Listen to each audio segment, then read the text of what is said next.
Hola a todos, bienvenidos a este nuevo podcast. Otra vez contamos con Fundamento Oliver, que es psicóloga sanitaria. Hola Fundamento, ¿qué tal? Hola, José, encantada de estar aquí otra vez contigo para poder conversar. Igualmente. Hicimos un podcast previo que al final se nos quedó un poco corto, entonces bueno, esto podía ser un poco la continuación. Y hoy vamos a tratar algunos puntos que yo creo que son bastante interesantes dada la actualidad hoy del mundo y del día al día de las personas. Yo quería empezar hablando un poco de tu trabajo, de cómo abordas a veces las terapias, basándote en situaciones reales. Por Mm. ejemplo, a mí me gustaría saber, todos sabemos para qué sirven los psicólogos, ¿no? Pero yo creo que dentro de lo que de los psicólogos hay muchas maneras de enfocar las terapias y también de personalizarlas, cosa que yo creo que es fundamental, conocer a esa persona para poder darle unas herramientas, unos consejos. Entonces, quiero que me cuentes un poco, basándote un poco en estos puntos que he mencionado, ¿qué es lo que tú percibes al principio? ¿Cómo intentas enfocarte a la hora de trabajar con una persona? Mm. Mira, José, ahora mismo, de toda esa introducción tan interesante que has realizado, has dado en la clave, cuando has hablado de conocer a la persona, porque precisamente después de haber, pues bueno, estudiado y haber intervenido y haber investigado muchas terapias, al final me quedo con la terapia de Carl Rogers, una terapia centrada en la persona, donde es muy importante, primero que todo, proporcionar un entorno de seguridad. ¿A qué me refiero con esto? Que la persona, cuando acude a hablar conmigo, que se sienta segura, que se sienta tranquila y sobre todo que no se sienta juzgada, porque es muy importante el conocer a esa persona y sobre todo el enfoque, que no sea un enfoque medicalizador, donde todo aquello que me cuente lo pueda transformar en algo médico. Es decir, que pueda entender que sus reacciones justificadas ante toda la cantidad de estresores que seguramente le están rodeando tengan pues un fundamento, valga la redundancia, y que no se pueda patologizar. Una cosa muy importante también. Sí, yo quería preguntarte, voy a aclararte algunas preguntas. Me imagino que la mayoría de personas que no sé cómo quieres que los llamemos, o clientes o pacientes, yo creo que pacientes es el nombre correcto en este caso. Acuden en realidad a los psicólogos por problemas de la vida cotidiana. Llámese trabajo, llámese familia, llámese relaciones personales. ¿Es así?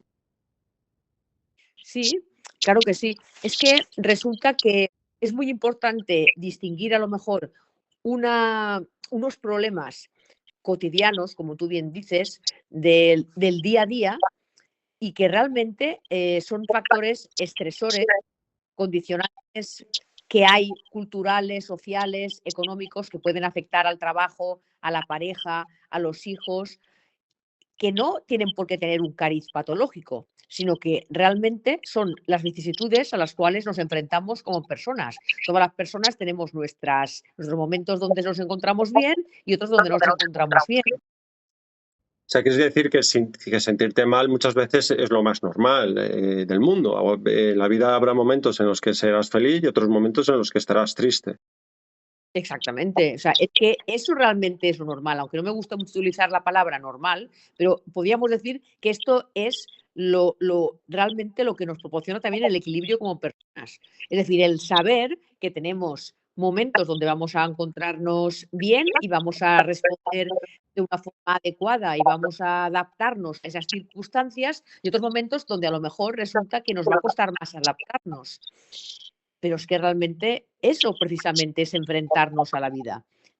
Lo que tenemos que hacer es buscar un enfoque adecuado y luego también tener unas estrategias para poder, pues bueno, afrontar, como he dicho, todos esos acontecimientos cotidianos, estresantes, que a veces pues lo que hacen es que nos incomodan y de una forma errónea, pues a lo mejor pueden llevar a diagnosticar un falso positivo. Es decir, algo que realmente pues no tiene ningún tipo de validez.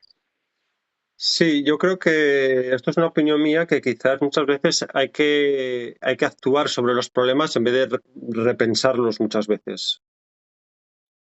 Sí, bueno, también tienes razón ahí, ¿no? Es decir, que lo que ocurre es que, bueno, pues eso también depende de las personas, ¿no? Hay personas que a lo mejor pues tienden más a tener pensamientos recurrentes, obsesivos, preocupaciones. Fíjate una cosa, hay una incisión que a veces yo pues le hago, ¿no? A los pacientes, ¿eh? Cuando les digo, no hay que preocuparse, sino ocuparse.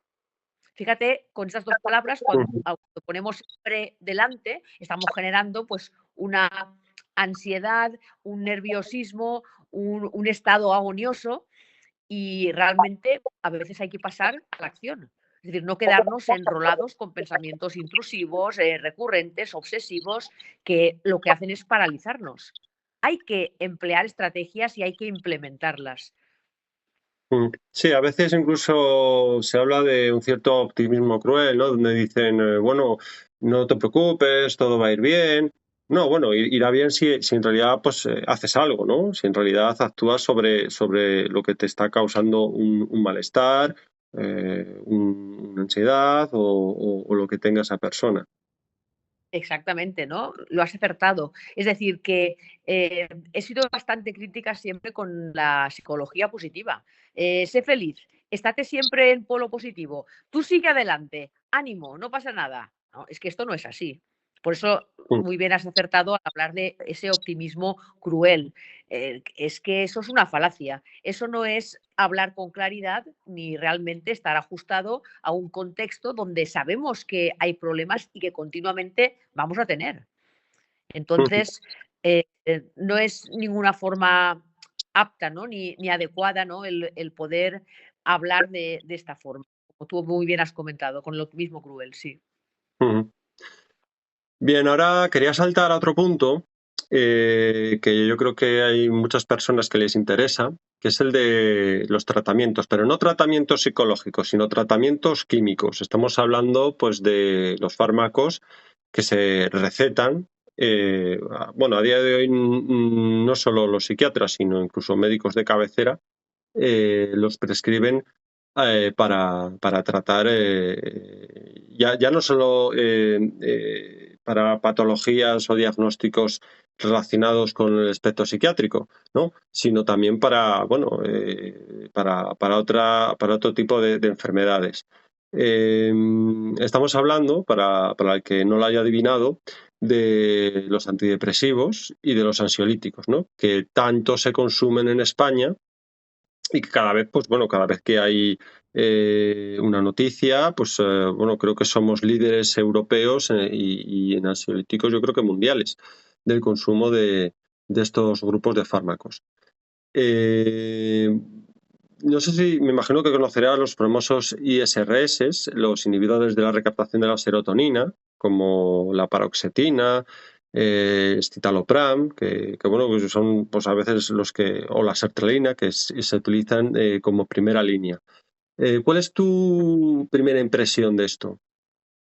Vale, pues mira, como has comentado tú antes, los médicos de atención primaria son la puerta de entrada a recetar de una forma masiva, que es lo que estamos viendo todos los días. Es decir, que ya no solo es que pasen a una especialidad a psiquiatría, donde puede recetarte un psiquiatra para una supuesta depresión o ansiedad, sino que los médicos de atención primaria prescriben de una forma pues, masiva, como he comentado antes. Y luego hay otra cosa que es importante y es que, como tú bien has dicho, ese inhibidor selectivo de recaptador de serotonina simplemente, o mejor, lo único que tiene es el nombre. Porque no tiene nada y de específico menos. Hay autores importantísimos como Johanna Moncrief o David Healy que han hablado ampliamente y han investigado sobre estos fármacos y donde se ha descubierto la gran inespecificidad. ¿Qué significa esto? Que date cuenta que se dan o se prescriben igual para una persona que tenga un trastorno de ansiedad, un trastorno depresivo, un trastorno dismórfico premenstrual, un trastorno de dolor neuropático. Para cualquier situación incomodante que tú puedas, en este caso, pues alegar al médico, te es prescrito un antidepresivo. Con lo cual se ha convertido, pues bueno, como tú bien dices, pues en un medicamento de turno donde se da de una forma sin ningún tipo de control y donde al final nos hemos convertido pues, en el país de Europa donde más se están recetando y donde más adicción están produciendo. Y sobre todo, bueno, que también lo hablaremos, ¿no? De los grandes efectos adversos que conllevan estas drogas. Ujú. Sí, a veces es un poco lo de, bueno, si estás mal, tienes que tomar algo, algún fármaco obligatoriamente. Y si no tomas nada, pues es que estás fenomenal. Es un poco lo que se percibe hoy en día en la sociedad. Yo fíjate, me acuerdo, me está viniendo a la cabeza una vez que una chica pues estaba de baja porque tenía unas migrañas insoportables. Eh, y la médica de cabecera dijo, pues mira, te voy a recetar un antidepresivo. Porque dicen que resulta que este antidepresivo es muy bueno para la migraña. Bueno, eso le debió decir la médica. Y la chica le dijo, mira, esto es un antidepresivo, esto tiene muchos efectos secundarios, conlleva muchos riesgos, yo no me lo voy a tomar. Y le dijo, pues si no te lo tomas, te doy de alta. Eso quiere decir que estás muy bien. ¿Tú qué opinas de eso? Bien, pues a ver, son varias cosas, José. A ver, en un primer momento, pues vamos a ver, lo que opino es que estos fármacos se están recetando de una forma religiosa y sin informar, y por eso es tan importante el consentimiento informado, sin informar de los graves efectos adversos que contienen. Luego, hay otra cosa también importante, ¿no? Y es que, vamos a ver, las consecuencias perjudiciales que tienen de adicción son bestiales, como así también luego las consecuencias adversas por dejar el tratamiento. Hay otro punto también y es relativo a la seguridad de estos fármacos. No se ha demostrado que sean seguros ni que sean eficaces. Y luego, respecto a lo que has comentado, es que hay una cultura del fármaco muy importante. Es decir, si yo no me voy con un fármaco, resulta que no es como si hubiera ido al médico y no hubiera valido para nada. Y también comentaría otra cosa, hay muy pocos psicólogos también para atender. Es decir, que hay una gran mayoría de profesionales que se dedican a la psiquiatría, donde la cultura del psiquiatra ya sabemos cuál es, que es recetar y prescribir fármacos, pero sin embargo hay muy pocos psicólogos donde se dediquen a escuchar y atender a esa persona y a apoyarle y a ofrecerle una intervención completamente diferente que no sea la farmacológica. Con lo cual, eso también es un hándicap hoy en día. O sea, podemos decir que medicar sale muy barato. Totalmente, Ujú. totalmente. Pero bueno, vamos a decir una cosa, sin embargo, estos fármacos son bastante caros. Porque hay algunos, por ejemplo, donde vemos que las farmacéuticas se las saben todas, ¿no? Cuando, por ejemplo, van a caducar algunas de las patentes, pues lo que hacen es, con el mismo principio activo, cambiarle el nombre y así continuamos con el mercado otros 20 años más. Y lo que hacen es que subir de una forma totalmente escandalosa los precios de dichos fármacos, cuando es el mismo principio activo, pero lo hemos cambiado a lo mejor de venlafaxina a, yo qué sé, a Effexor. Hemos cambiado, por ejemplo, el nombre y sin embargo el principio activo es el mismo. Y así pues las farmacéuticas juegan, pues bueno, otros años más y son ellas las dueñas, ¿no? De ese nicho de mercado. Sí, bueno, y ya no solo eso, es que si además no sirve para nada y da más problemas que beneficios, pues bueno, pierde todo sentido, desde luego. Mm, Mm. Porque, claro, yo creo que todo esto de la serotonina, la dopamina, yo creo que esto pues se ha vendido muy bien Y yo creo que la gente, bueno, que no tiene conocimientos de esto, pues se lo cree, ¿no? Dice, sí, sí, me falta serotonina o es que me falta dopamina. ¿Qué opinas de esta teoría tan... Bueno, pues mira, dos cosas. En un principio, primero, que no es una teoría, que es una hipótesis, que es la hipótesis del desequilibrio químico. Si es una hipótesis, todos sabemos que es algo que no está demostrado científicamente, con lo cual no tiene ni validez, ni rigor, ni fiabilidad. Eso para empezar. Y luego hay otra cosa, ¿no? Que vender realmente esta hipótesis, ¿no? Vender esta falacia tan grande y esta creencia nos lleva a algo que es muy dañino. Aparte de las consecuencias adversas, ¿no? Que tienen estos fármacos, nos lleva a otra cuestión muy importante, ¿no? Y es que la persona, si se cree que tiene un cerebro roto, un desequilibrio químico dentro, con natural, innato en su ser, entonces, ¿qué pasa? Pues que se ve como que algo está ya inherente, con lo cual no tiene solución. Es decir, que tiene que ser algo externo para poder, digamos, reequilibrar eso que tiene interno, ¿no? Que se encuentra mal adaptado o que está funcionando mal, con lo cual esa persona, pues, ¿para qué va a poner de su parte estrategias de afrontamiento si es algo que está inherente a su naturaleza y no hay solución? Entonces, eso también tiene ese peligro, realmente, que es muy Fíjate, grave. el otro día me saltó un vídeo, pues en, no sé, en una red social, salía un psiquiatra, bueno, decía que era psiquiatra, bailando, haciendo juegos, ahí grabándose, y decía, bueno, cuando una persona tiene principios de depresión, dicen que lo más adecuado es que haga terapia psicológica. Pero él decían, pero sin embargo, la evidencia científica, que no sé, no hizo ninguna referencia a esa evidencia, dice que lo mejor desde el principio es, sí, tratamiento psicológico, pero combinarlo con fármacos. Y ya, bueno, ya en los casos más medios o graves, pues sin lugar a dudas, medicar a todo lo que necesite. ¿Qué opinas de eso? Claro, una persona que vea ese vídeo dirá, no, bueno, es que este psiquiatra me está diciendo esto, claro, claro, sí, sí, sí, y además, bueno, el tío bueno, salía muy simpático, parecía un vídeo muy divertido. Bueno, pues a ver, ¿qué puedo decir? Que es una pena que realmente hoy en día, pues bueno, los psiquiatras hayan sido o sigan arrastrándose todavía con la misma corriente, sin ningún tipo de validez ni fundamentación científica, ¿no? Que tiene la hipótesis del desequilibrio químico, y sigan todavía utilizando esta, esta arma, ¿no? Tan banal para poder diagnosticar y prescribir fármacos a la gente. Y luego, porque gente honesta o psiquiatras honestos hay, porque sí que los hay. Es decir, hay una corriente muy crítica. Yo conozco a varios psiquiatras, afortunadamente, que se deslindan completamente de lo que es el mainstream, ¿vale?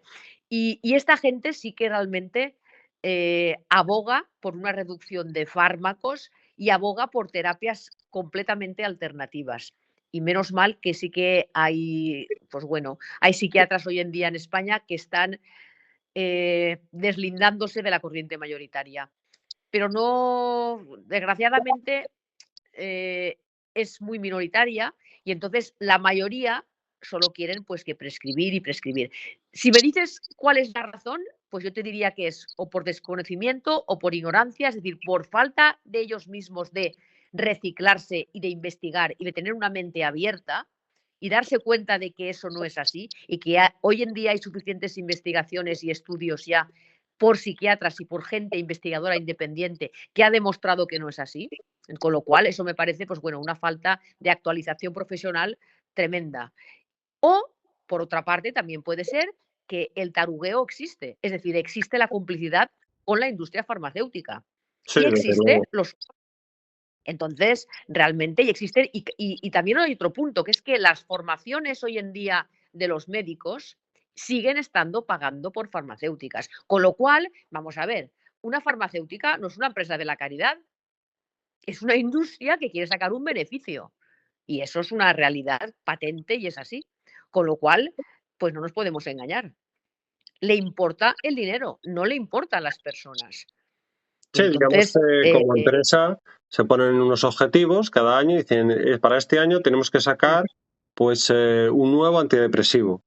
Y bueno, y esos objetivos pues tienen que cumplirlos. Luego ya, pues bueno, no sé cómo harán para poder tener informes favorables, pero sí, desde luego que de esto yo creo que nos va a dar para mucho para hablar.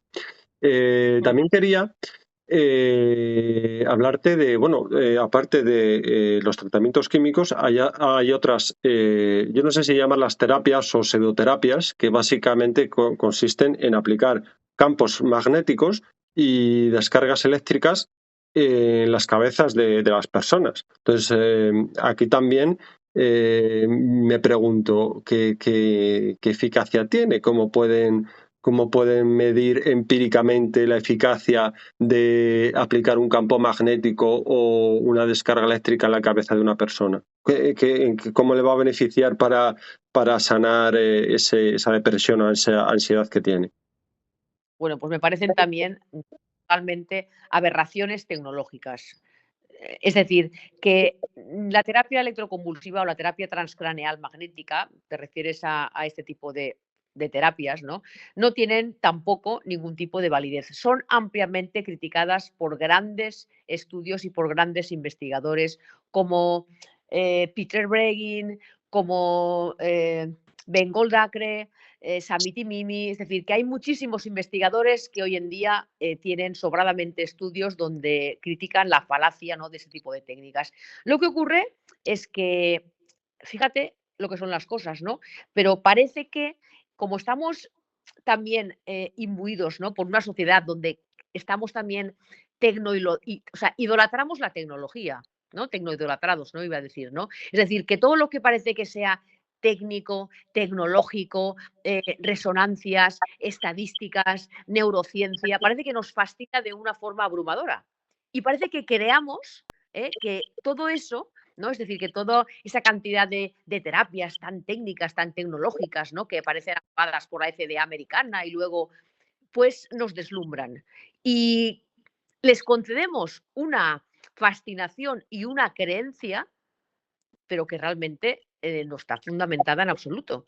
Pero existe, es decir, hay estudios donde justifican realmente toda esta fascinación que tenemos por la tecnociencia.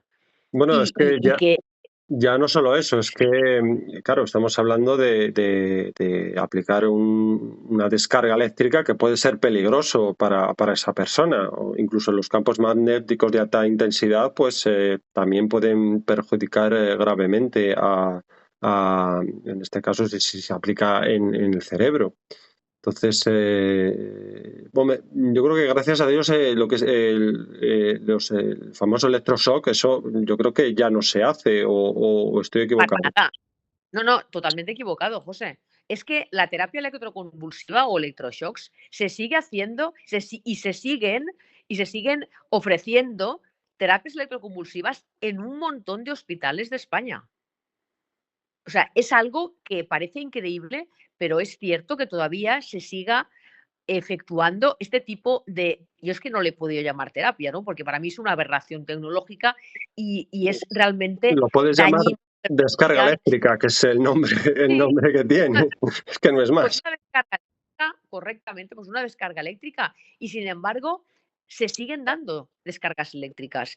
Es decir, que es algo horroroso. O sea, cuando tú piensas en esto, pues parece que te remontes a la época de los experimentos de Hitler, ¿no? Donde se hacían estas cosas y Sí. dices, bueno, esto es algo del pasado. Pues no, es que no es algo del pasado, es que es algo que se prescribe y es algo que se admite y es algo que se realiza en una multitud enorme de hospitales de España. Y se sigue haciendo. Es decir, que es algo horroroso, que da pavor, pero es que es real. Pues sí, habrá que decidir sobre eso Sí, para que cambie, porque la verdad es que me ha sorprendido mucho que se siga haciendo. Pero bueno. sí. A todo esto, bueno, habrá gente que igual nos está escuchando y dirá, bueno, estas personas son de corriente a lo mejor negacionista, pero bueno, nosotros para nada sabemos que cuando hace falta ir al médico, cuando tienes que someterte a una cirugía, a una operación, no queda más remedio y hay muy buenos profesionales que realizan un trabajo bastante muy necesario en la sociedad, como puede ser, pues, te rompes una pierna o tienes una hernia o has tenido, yo qué sé, apendicitis, por ejemplo, ¿no? Totalmente de acuerdo. Tienes que someterte a una cirugía cardíaca, traumatológica, evidentemente, claro que sí. Es decir, no se trata de negar el avance tecnológico, ni se trata de de negar lo que es la evidencia de la medicina, para nada. Lo que ocurre es que hay que ser cautos y hay que distinguir también.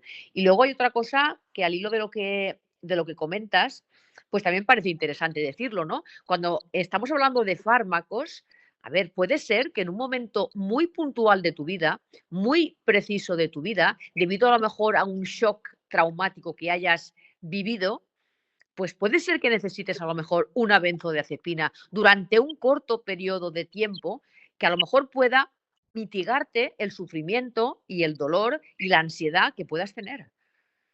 Es decir, que eso puede ser que sea beneficioso para ti, pero repito, en un momento puntual de tu vida y para un corto periodo de tiempo. Y te puede ayudar, porque a lo mejor resulta que no existen otras vías de escape. Sí, pero por ejemplo, ¿qué es un periodo corto de tiempo? Porque tú, por ejemplo, coges, Claro, yo qué sé, voy a decir un nombre, diazepam, por ejemplo, ¿no? Que sí, es el sí, Valium, el famoso Valium. Y en el sí, prospecto pone que no se debe superar no sé si son 2, 3 semanas de correcto. tratamiento. Pero en cambio, yo he escuchado a gente, a médicos, que se lo están prescribiendo a personas, pues a lo mejor durante 6 meses, un año. Totalmente. Es que ahí está el error. Es decir, que, como tú bien dices, un corto periodo de tiempo son 3 semanas, un mes y medio.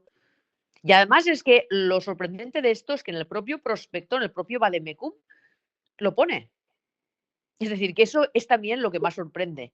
Sin embargo, no se cumple. Aparecen tratamientos de una forma a largo plazo totalmente incoherentes, innecesarios, injustificados y lo que están provocando es una adicción. Ujú. Y por No, bueno, y supuesto, un también, retraso de la también es verdad que aunque lo tomes 1 o 2 o 3 semanas, como tú dices, de los efectos sí, secundarios no te vas a librar. O sea, eso te lo claro. totalmente. Tenlo claro, Sí, lo así es. malo es que luego pues las personas se pueden volver adictas, como bueno, pues como han salido algunas entrevistas en la televisión recientemente, hablando de personas que incluso han tenido que ir a centros de desintoxicación de drogas de personas que tomaban diariamente benzodiazepinas. Ujú. Totalmente de acuerdo. Es decir, que eso es así. Date cuenta que ahora mismo, sobre todo en Estados Unidos, ¿no? Ya es famosa la oleada que hay de gente que ha estado totalmente enganchada y adicta a las benzodiazepinas, a los antidepresivos, a los ansiolíticos, concretamente a los opioides y sobre todo al Oxycontin, que fue uno de los fármacos que más prescribió y que más daño está causando todavía y ha hecho. De hecho, la familia Sackler, que es la dueña del imperio este de Pharma Purdue, que es la industria farmacéutica que generó el Oxycontin, todavía está con litigios ahora mismo con el Departamento de Justicia de Estados Unidos. Es decir, que mejor dicho, son unas consecuencias perniciosas tremendas y de unos efectos tremendos. Y sobre todo también de un síndrome de abstinencia después, como tú bien dices, cuando realmente dejas ese fármaco bestial. Mm, El cuerpo no distingue una droga legal o ilegal, pero sí que totalmente. entiende, sí, Pues muy bien, pues si te parece, yo creo que hemos hablado de cosas muy interesantes. Podemos dejarlo aquí porque nuestra intención es la de continuar haciendo esta serie de podcasts, hablando de, bueno, no solo de psicología, de fármacos, sino también de la actualidad, que yo creo que eso también influye mucho luego en la vida de las personas. Así que nada, si la gente se quiere animar, que nos puede seguir porque seguiremos haciendo capítulos de estos. Perfecto, José. Y también, pues si pueden también agregar al comentario, pues también nos vendrá bien para así continuar con alguna línea que sea interesante también para ellos. Sí, desde luego, Gracias por desde todo. luego. Nada, hasta luego. Sí, Muchas gracias. venga. Hasta luego.